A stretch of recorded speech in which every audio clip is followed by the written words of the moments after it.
Dans la pêche artisanale africaine, les femmes sont présentes à toutes les étapes de la chaîne de valeur. Elles achètent le carburant pour la pirogue, elles débarquent le poisson, le nettoient, le sèchent et le fument. Elles sont aussi le pilier des familles dans leur communauté et un maillon essentiel pour acheminer le poisson vers les consommateurs dans la région. Malgré cela, leur rôle est souvent invisible. Elles ne participent pas à la prise de décision qui les affecte.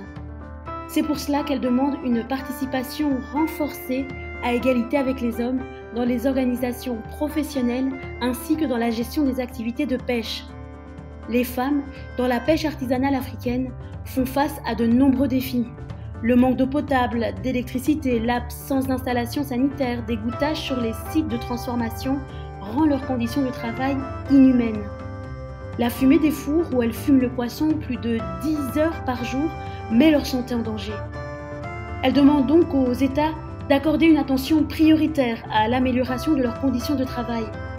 Par exemple, l'introduction de fours améliorés FTT en Côte d'Ivoire a permis de réduire les risques pour la santé et garantit des produits de meilleure qualité, tout en utilisant moins de combustible.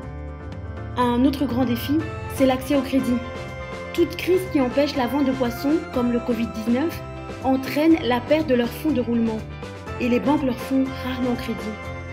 En plus, il est difficile pour les femmes d'accéder à la matière première de façon régulière en raison de la surpêche et des saisons de pêche courtes. Des solutions comme l'achat de frigos pour stocker le poisson réduisent les pertes après capture.